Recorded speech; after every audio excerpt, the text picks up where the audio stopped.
তোমরা যদি জাহান্নামের আগুন থেকে মুক্তি পেতে চাও তাহলে জিহাদ করতে হবে, সংগ্রাম করতে হবে। কোথায় করতে হবে? আল্লাহর রাস্তায়। ওয়াতুজাহিদুনা ফি সাবিলিল্লাহ।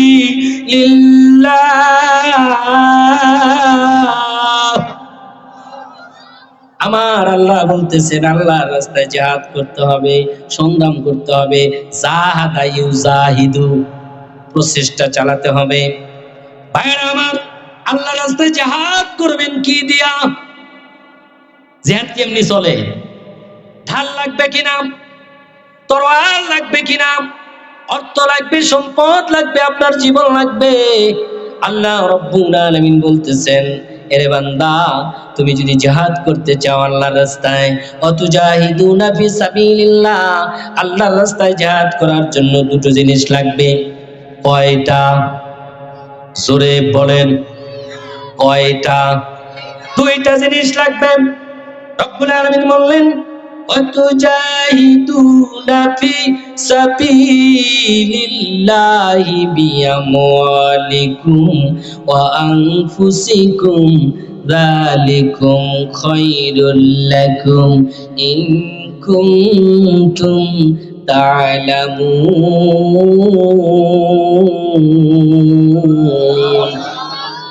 আমার ভাইরা, আল্লাহ রাব্বুল আলামিন বলতেছেন, তোমরা যদি আল্লাহর রাস্তায় জিহাদ করতে চাও, সংগ্রাম করতে চাও, তাহলে তোমাদের জিহাদ করতে হবে এক নাম্বার হলো মাল দিয়া। কি দিয়া? এক নাম্বার মাল দিয়া। ভাইরা আমার, দুই নাম্বার জান দিয়া। ওয়া আনফুসিকুম, মাল এবং জান। রব্বুল আলামিন মালের কথা বলেছেন, জানের কথা বলেছেন। মালটা আমি একটু পরে আসি। মালের দাম বেশি না জানের দাম বেশি? কথা বলেন, জোরে বলেন। তাহলে আমি জানের কথা আসি। শুধু আমরা আল্লাহর পথে জান দেই না, বিশ্বনবীর জামানায় আল্লাহর রাস্তায় জান দিয়েছে কিনা? ভাইরা আমার, মুতার যুদ্ধ শুরু হয়ে গেছে। বিশ্বনবী মুহাম্মদ রাসূলুল্লাহ সাল্লাল্লাহু আলাইহি ওয়াসাল্লাম সাহাবাদেরকে ডাকলেন, মিটিং করলেন, মুতার যুদ্ধে যেতে হবে। যায়েদ বিন হারেসকে ডাকলেন। যায়েদ বিন হারেস বললেন, লাব্বাইক ইয়া রাসূলুল্লাহ। এরপর আল্লাহ রাসূল বললেন, যায়েদ রে, এই মুতার যুদ্ধে তোমাকে আমি সেনাপতি নিয়োগ করে দিলাম। ভাইরা আমার, একজন সেনাপতি নির্বাচিত হয়ে গেল। আবার ডাক দিলেন জাফর বিন আবু তালেবকে ডাক দিলেন। লাব্বাইক ইয়া রাসূলুল্লাহ। জাফর বিন আবু তালেব আসলেন। আল্লাহ রাসূল বললেন, জাফর শুনে নাও, এই যে মুতার যুদ্ধে তুমি 2 নাম্বার সেনাপতি হবে। মুতার যুদ্ধে 2 নাম্বার সেনাপতি নির্বাচিত হয়ে গেল। এবার আবার আল্লাহ রাসূল ডাক দিলেন আব্দুল্লাহ বিন রাওহা। ডাক দিতে দেরি, কিন্তু লাব্বাইক ইয়া রাসূলুল্লাহ বলতে দেরি নাই। আব্দুল্লাহ বিন রাওহা আসলেন। ইয়া রাসূলুল্লাহ, ইয়া হাবিবাল্লাহ, আমি হাজির হয়ে গেছি। আল্লাহর নবী বললেন, আরে আব্দুল্লাহ বিন রাওহা, শোনো, তোমাকে মুতার যুদ্ধের সেনাপতি নিয়োগ করে দিলাম। কয়জন সেনাপতি? 3 জন। কয়জন? 3 জন সেনাপতি। একটা যুদ্ধে কি 3 জন সেনাপতি লাগে? কয়জন লাগে? একজন। রাসূল নির্বাচন করলেন কয়জন? 3 জন সেনাপতি নির্বাচিত করলেন। আল্লাহ রাসূল সাল্লাল্লাহু আলাইহি সাল্লাম যখন মুতার যুদ্ধ 3 জন এক এক করে সেনাপতি নিয়োগ করলেন, তখন যায়েদ বিন হারেস বুঝতে পারলেন যে আর আমার টাইম নাই, আমার সময় শেষ।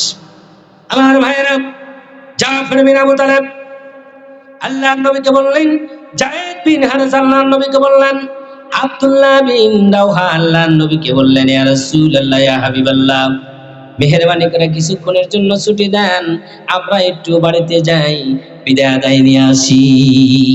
আল্লাহর নবী বললেন, যায়েদ বিন হারেস, তুমি বিদায় নিবা ভালো কথা, কার কাছে বিদায় নিবা? যায়েদ বিন হারেস বললেন, ইয়া রাসূলুল্লাহ, ইয়া হাবিবাল্লাহ, আমরা দেখে আসলাম এতদিন একটা যুদ্ধের ময়দানে একজন সেনাপতি থাকে, ওতার যুদ্ধের জন্য 3 জন সেনাপতি হয়ে গেছে।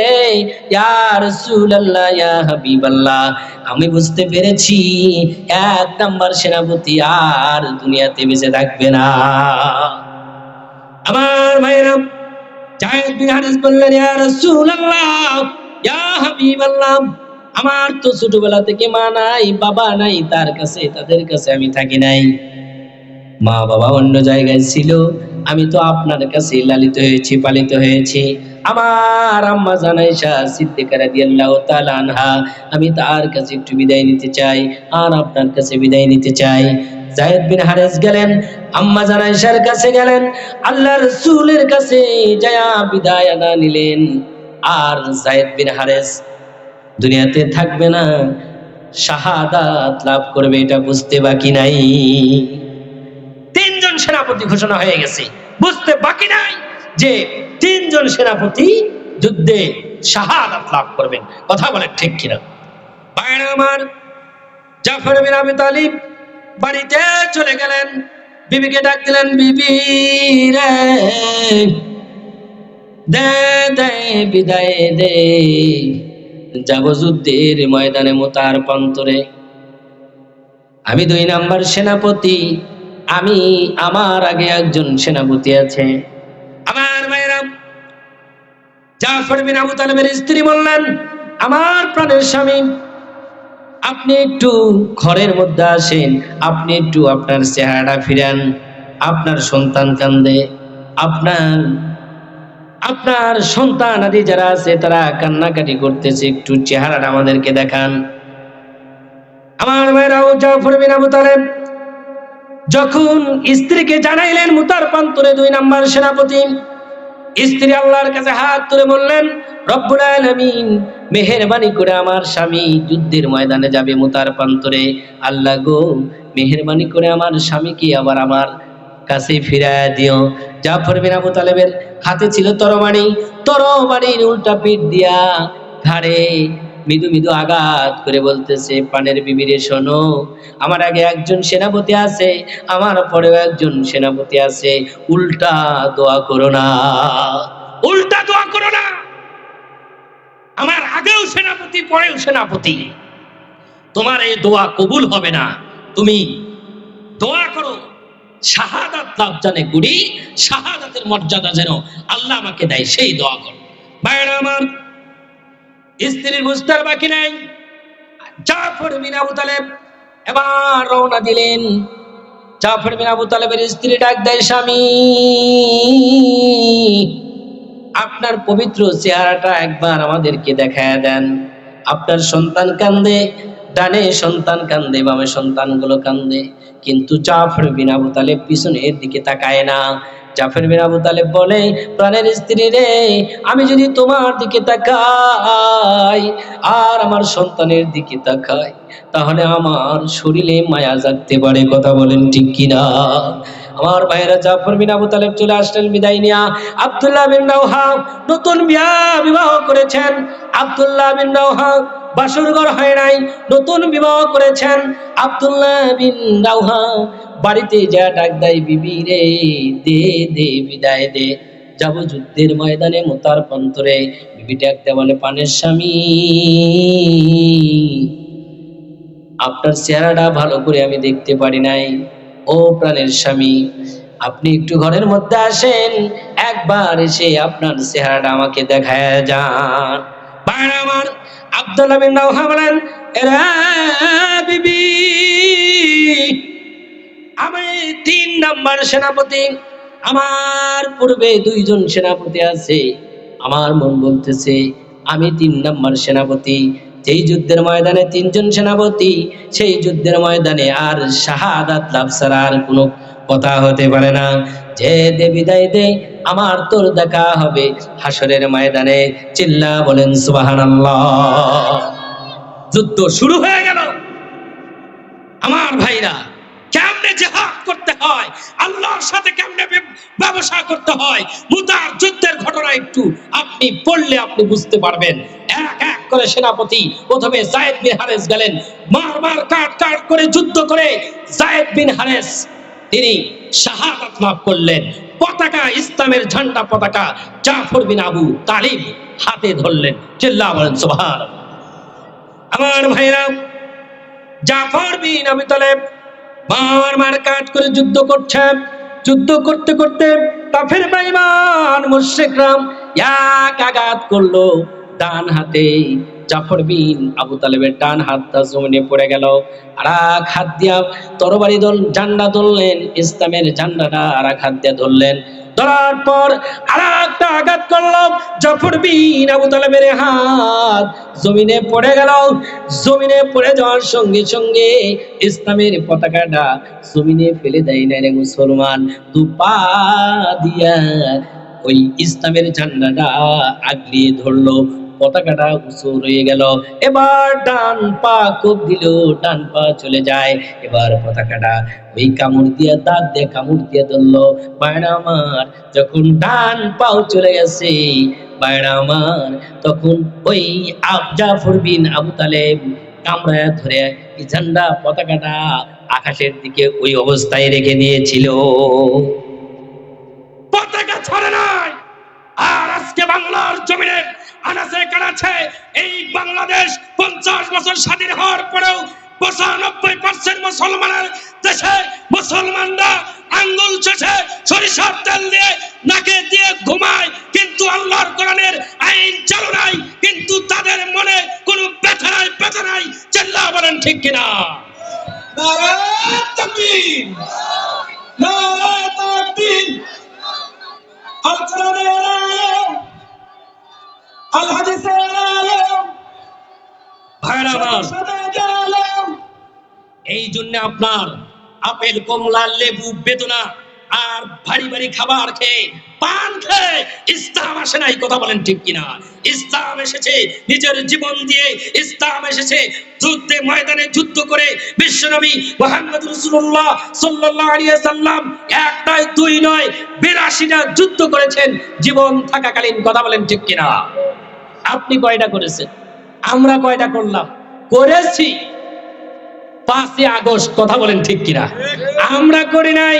আমাদের দেশের কিছু যুবক, সেই যুবক ছাত্র সমাজ, তারা যুদ্ধের ময়দানে বীর বিক্রমে যুদ্ধ করে আমাদের বাংলাদেশে একটা সোনার বাংলাদেশ উপহার দিয়েছেন। কথা বলেন ঠিক কিনা? ওই স্বৈরাচারী জালেম সরকার থেকে বাংলাদেশ ছিনিয়ে নিয়ে আমাদেরকে দিয়ে দিয়েছেন। এরপরে যদি আমরা বসে থাকি নীরবে, আমরা যদি আল্লাহর রাস্তায় সংগ্রাম না করি, আল্লাহর রাস্তায় যদি জীবন দেওয়া না শিখি, তাহলে আবার অপেক্ষা করেন, আবারও স্বৈরের শাসক জালেম এসে আমাদের উপর আবার অত্যাচার শুরু করবে। কথা বলেন ঠিক কিনা? নীরবে বসে থাকবেন? জাফর বিন আবু তালেব পতাকা কামড় দিয়ে ধরে আছেন। আব্দুল্লাহ বিন রওহা দৌড়ায় যায় পতাকা হাঁটান এক হাতে নিয়ে আর এক হাতে তরবারি মার কাট করে যুদ্ধ করতে করতে শহীদ হয়ে গেলেন। চিল্লা বলেন সুবহানাল্লাহি ওয়া বিহামদিহি। 3 জন সেনাপতি চলে গেছে। অর্ডার কার? আল্লাহ রাসূল অর্ডার করেছেন, যুদ্ধের ময়দানে চলে যাও। আমার ভাইরা, যুদ্ধ শেষ হয়ে গেল। আল্লাহ রাসূল কিতাবের মধ্যে লিখেছেন, জাফর বিন আবু তালেব, আমি স্বপ্ন দেখলাম জাফর বিন আবু তালেব বেহেশতের মধ্যে ডানা মিলা মিলা উড়তেছে, উড়তে উড়ে উড়ে জান্নাতে ঘুরে ঘুরে বেড়াচ্ছে। দাম আছে না নাই? আল্লাহ রাস্তায় শাহাদাত লাভ করলে দাম আছে না নাই? আপনি যদি নেক নিয়াতে, ভালো নিয়াতে আল্লাহর রাস্তায় সংগ্রাম করেন, তাহলে এই মর্যাদা কে দেবে? আল্লাহ মর্যাদা দেবে। ভাইরা আমার, আল্লাহর রাস্তায় যুদ্ধ করতে রাজি আছেন? কারা কারা আল্লাহর রাস্তায় যুদ্ধ করবেন? হাত উঠে দেখান। নারায়ে তাকবীর, নারায়ে তাকবীর। হাত নামান। আল্লাহর রাস্তায় যুদ্ধ করবেন। আল্লাহর রাস্তায় যুদ্ধ করার জন্য প্রথমে লাগবে মাল। কি লাগবে? কি লাগবে? বিআমওয়ালিকুম ওয়া আনফুসিকুম। আল্লাহ প্রথমে মাল দেওয়ার কথা বলেছেন, তারপরে বলছেন জানের কথা। আমরা কি উল্টা করব? এক চাচা রাস্তা দিয়ে যাচ্ছে, রাস্তা দিয়ে যাইতে একটা টাকার পোটলা, টাকার থলি, এটা নিয়ে যাচ্ছে। যেতে যেতে মাঝখানে, রাস্তার মাঝখানে ডাকাতের দল ধরেছে। ডাকাতের দল ধরার পরে এই টাকার থলি পোটলা চাচা আমি একেবারে চল শুরু করে রাখছে। চাচা চাকু বের করছে, দাও টাকার থলি তুমি দিয়ে দাও।